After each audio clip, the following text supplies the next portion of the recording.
Bonjour, bienvenue dans notre nouvelle émission. Nous sommes à l'égide Maison régionale des associations LGBT pour un interview, celui du président de la Lesbian and Gay Pride de Lille, qui nous présentera le premier salon LGBT. Vous pouvez peut-être nous en parler, de quoi s'agit-il exactement?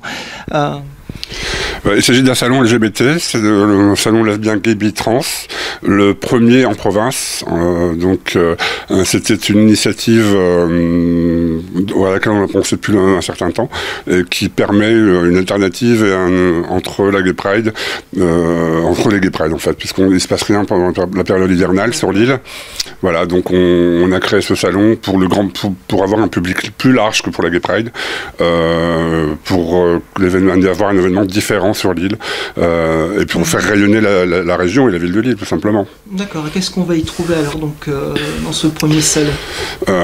Ça sera scindé en deux parties en fait. Il y a donc une partie premier étage qui sera 100% associative, et au rez-de-chaussée on aura la partie commerçante, donc avec des stands de commerçants de toutes sortes, mais des commerçants qui intéressent le public LGBT, une partie prévention, et enfin une scène avec pas mal d'artistes régionaux et de toute la France, et puis de la restauration.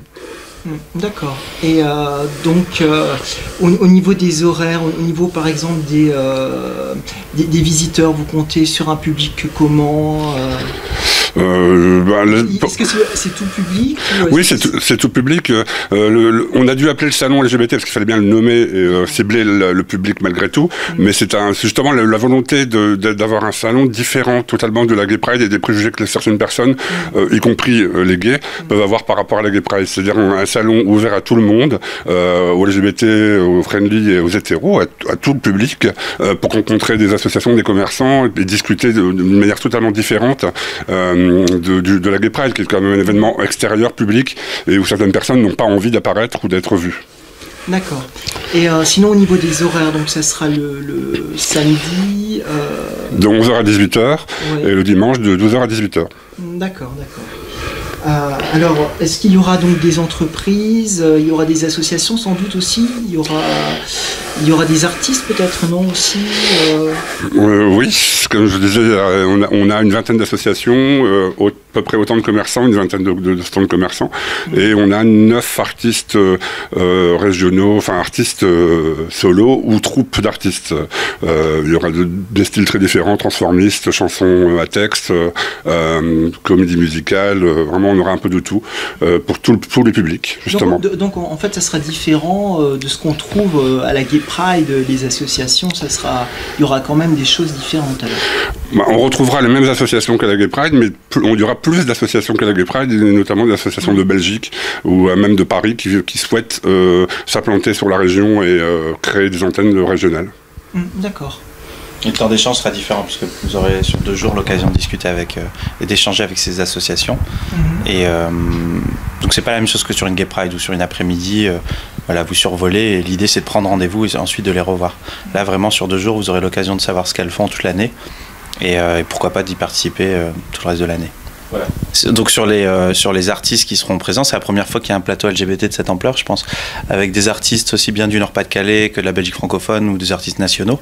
Comme il vous le disait, Franck, il y aura des artistes qui vont représenter de la comédie musicale, comme les Dream All, qui sont un groupe qui vient d'Anzin-les-Béthunes, entre autres, et ils sont 8, je crois. Il y a deux gays, 2 lesbiennes, 4 hétéros. Voilà, c'est un peu à l'image de ce qu'on veut représenter avec le guide. Donc un mélange de toutes les sexualités, toutes les sensibilités, et avec cette dimension artistique. Quoi d'autre sur les commerçants aussi?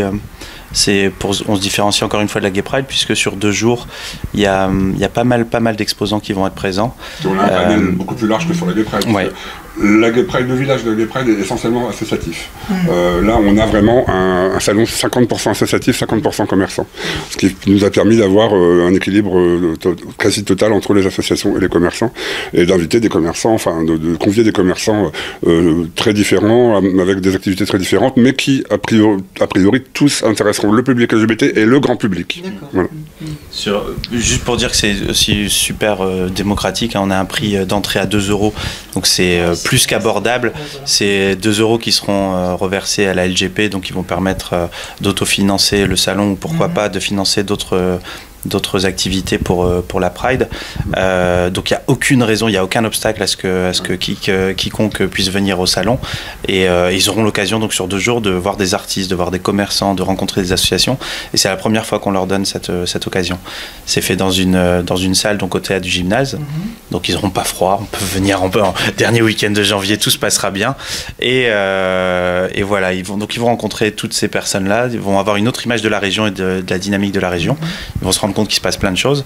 On va leur remettre le guide nordique aussi, avec le guide des associations, le guide des commerces. Et voilà, et je pense que ça permettra aux gens d'avoir une autre vision d'eux-mêmes, une autre vision de la région. Et c'est un beau rendez-vous. Oui. Sinon, vous pourrez retrouver toutes les infos sur le site de la Pride, lille.fr. Lille.fr, pardon. Voilà.